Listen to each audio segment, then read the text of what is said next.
листьев у орхидеи нет. То есть откуда брать детки питательные вещества? Но только от корней материнского растения.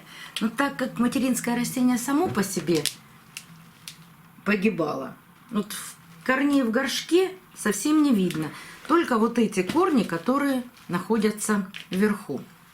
Но мне же надо, чтобы и детка давала корни. И вот посмотрите, сколько у детки на данный момент корней. Какое количество. Вот просто взяла и выпустила, ну, сколько там? Сейчас посчитаю. Раз, два, три, 4, 5, 6, 7. Сразу 7 корней. Что этому способствовало?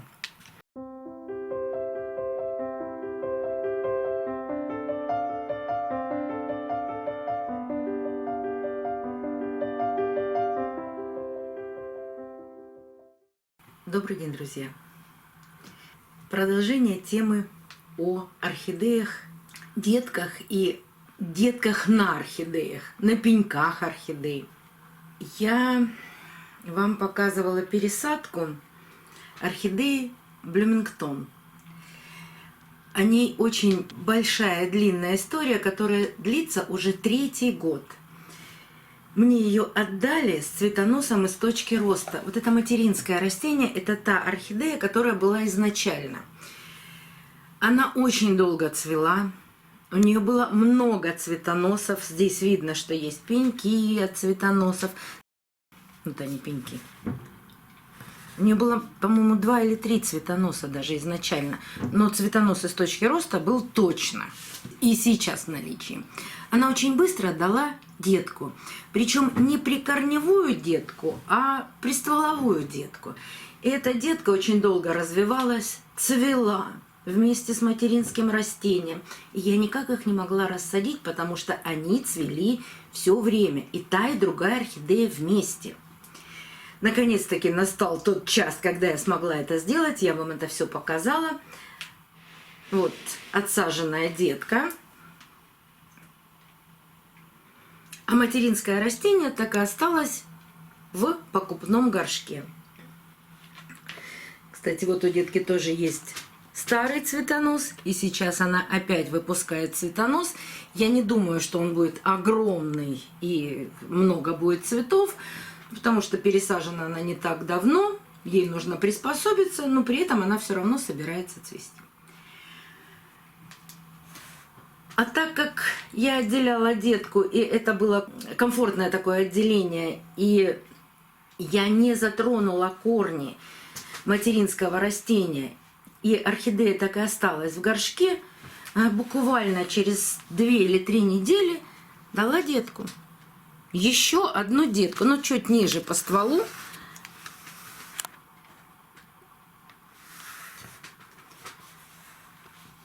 Корни у детки тоже растут. 2 больших корня уходят в грунт. Один почему-то растет вверх.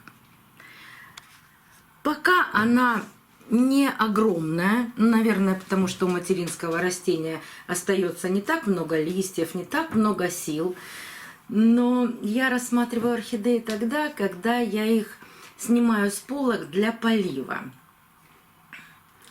И что я увидела при очередном поливе на материнском растении? Сейчас покажу вам, если вы тоже это увидите. Но я даже не могу сказать, что это сейчас будет. Но эта орхидея опять собирается преподнести мне какой-то сюрприз. На материнском растении, вот здесь был цветонос, это видно. Внизу еще она пробудила какую-то почку. И пока не очень понятно, что это будет, но больше для меня похоже на цветонос, но все может быть. Вдруг она решит дать еще одну детку. Вот она, малюсенькая почка, которая пробудилась. Так что орхидеи устраивают иногда невероятные сюрпризы. Что из этого получится, я не знаю, но хочу вам показать еще одну орхидею. Это орхидея Exotic Punch. вот как-то получилось так, что росла орхидея прекрасно, видно по корням, что у нее были замечательные корни, и вдруг все листья начинают отпадать, и орхидея дает детку. Но вот представьте себе, листьев у орхидеи нет. То есть откуда брать детки питательные вещества? Но только от корней материнского растения. Но так как материнское растение само по себе погибало, вот корней в горшке совсем не видно. Только вот эти корни, которые находятся вверху. Но мне же надо, чтобы и детка давала корни. И вот посмотрите, сколько у детки на данный момент корней. Какое количество. Вот просто взяла и выпустила, ну, сколько там? Сейчас посчитаю. Раз, два, три, 4, 5, 6, 7. Сразу 7 корней. Что этому способствовало? Я 2 года вам рассказываю о том, что я орхидеи поливаю удобрением аминосил. И для этого мне муж сделал новый стеллаж, и стоят там орхидеи, которые я 2 года поливала, ну не 2, наверное, 1,5, ну почти 2 уже. Только аминосилом. Но мне сейчас так сложно менять удобрения. Одни поливать одними, другие другим. У меня совершенно нет на это времени, поэтому я все орхидеи сейчас удобряю аминосилом. Будет другое время, буду экспериментировать с другими удобрениями. Но у меня есть плейлист, и я очень много рассказывала о разных удобрениях, которые работают, прекрасно зацветают и растут орхидеи.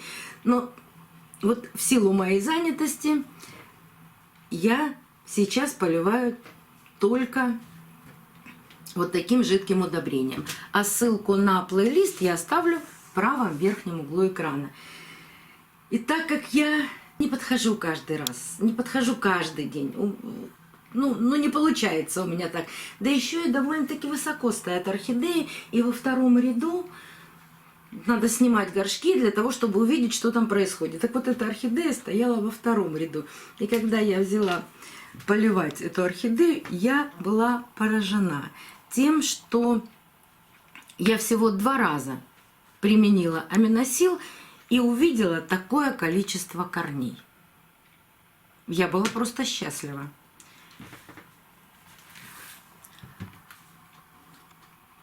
Я надеюсь, что это сработал действительно аминосил. Посмотрим, что будет происходить дальше, как быстро она вырастет, эти корни, и когда я ее смогу пересадить. Очень надеюсь, что это произойдет где-то в середине лета. Вот это был бы самый идеальный вариант для пересадки такой орхидеи. Потому что экзотик пунш, она красивая орхидея, мне совершенно не хотелось ее терять. Я очень рада была, что у нее появилась детка, но я все время думала, как же без листьев-то, без материнских листьев орхидея будет растить корни. Ну вот, пожалуйста. У меня появился, вернее, он и был, этот помощник, но я даже не думала, что так получится. Вот так здорово получилось. Не всегда так получается. Видимо, сошлись все звезды. Ну да, мы всегда просто говорим, звезды сошлись. Но, наверное, это все-таки не звезды, это очень теплая осень, очень теплая зима. Ну вот получается так, что и аминосил в помощь. Вот все сошлось. Очень тепло и очень даже жарко. Ну, 15 градусов тепла это много. В январе. В январе, да. Вот очень много. Вот у нас солнечные ванны. Продолжаются. Даже никто на стол не хочет прийти, потому что там...